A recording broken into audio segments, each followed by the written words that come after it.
Hello friends, today's second part of my video, evolution of human resource management. The concept of human resource management emerged from the personal management. The personal management has emerged in 1945. Human resource management का जो concept है वो personal management से निकल के आया और personal management 1945 में आया. After the world war the concept of human resource management was evolve through various stages. इस कंसेप्ट के अंदर वर्ल्ड वॉर के बाद hello friends, today is the second part of my video, evolution of human resource management. The concept of human resource management emerged from the personal management. The personal management was emerged in 1945. Human resource management का जो concept है वो personal management से निकल के आया और personal management 1945 में सामने आया after the world war.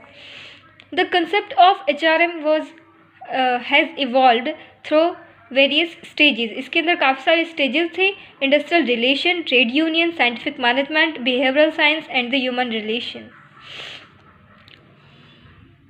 The history of modern human resource management. There are the 5 points of the history of human resource management. First is early philosophy before 90s. Second is efficiency and productivity movement 90s to 1920. Third is period of welfarism and industrial philosophy 1920 to 1930. Fourth is period of human relation 1930 to 1950. And the last point is modern time after 1950s.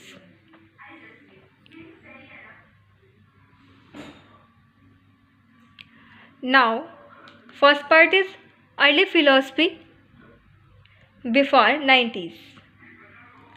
The history of modern human resource management began with the effort of Robert Owen. Owen is called the founder of human resource management. Human resource management कि जो modern view था, जो history थी, वो Robert oven के through सामने आई.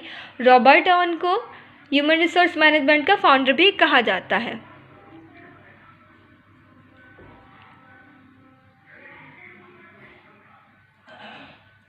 In 1813 he was wrote a in 1913 he wrote a book, A New View of Society. 1813 में Robert ने एक बुक लिखी जिसका नाम था new view of society. Society को देखने का एक नज़रिया, एक तरीका. In it he propounded the need of better industrial relation and improvement in the service conduct. इसके अंदर रॉबर्ट ने जो वर्कर्स के काम करने का जो तरीका था, इंडस्ट्रियल रिलेशन थे और जो सर्विसेज को इम्प्रूव करना था उसके बारे में बताया. His attitude toward workers was very cordial, liberal and paternalistic. He got a good house constructed for his workers by the side of factory. Robert चाहते थे कि जो वर्कर्स को हाउस फैसिलिटी है वो फैक्ट्री के द्वारा प्रोवाइड की जाए, जिस फैक्ट्री में या जिस फर्म में वो वर्क कर रहे हैं वहाँ से प्रोवाइड की जाए. He eliminated child labour and provided healthy worker condition. Beveridge contemporaries of Robert Owen developed human resource management as a science and supported the idea of wages incentive, profit sharing and labor welfare. Robert workers के लिए एक better condition चाहते थे. उन्होंने child labour को side किया और workers के लिए एक better conditions, working condition provide कराने की चाहिए.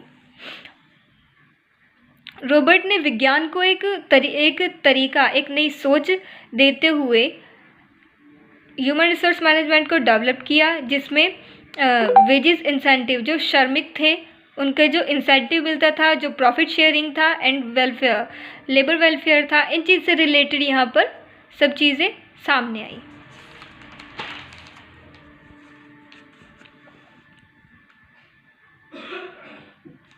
Now the second point is efficiency and productivity movement 90s to 1920. During the last year of the 19th century arrived the age of efficiency and productivity movement.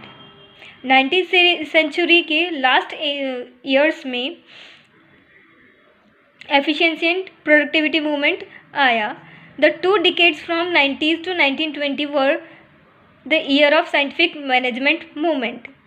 ये जो 2 दशक थे 90s से लेकर 1920 तक, ये साइंटिफिक मैनेजमेंट मूवमेंट के थे और साइंटिफिक मैनेजमेंट मूवमेंट टेलर ने दिया है. Taylor's scientific management movement thought was accepted during this period. Taylor ने यहाँ पर साइंटिफिक मैनेजमेंट के थॉट को एक्सेप्ट किया. Taylor opposed the idea of trade unionism and welfare and workers organisation. Taylor ने ट्रेड यूनियन और वर्कर ऑर्गेनाइजेशन का विरोध किया. The main contribute of those 2 decades has been the increase in the size of the units.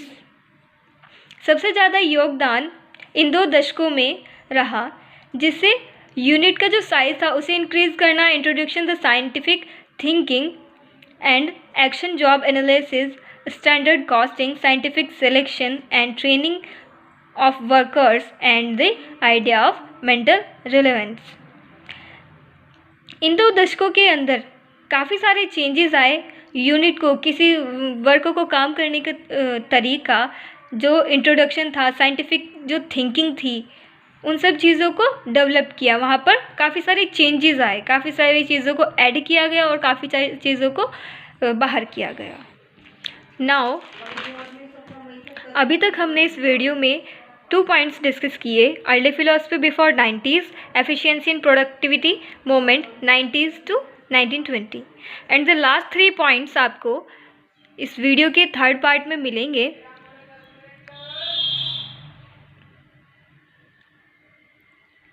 और अगर आपको HRM के बारे में जानना चाहते हैं तो डिस्क्रिप्शन में लिंक दी गई है. एंड आपको एजुकेशन से रिलेटेड कोई भी पॉइंट, अगर आप किसी चीज़ में कंफ्यूज हैं या आपको कुछ नया जानना है एजुकेशन से रिलेटेड, तो आप कमेंट सेक्शन में कमेंट कर सकते हैं.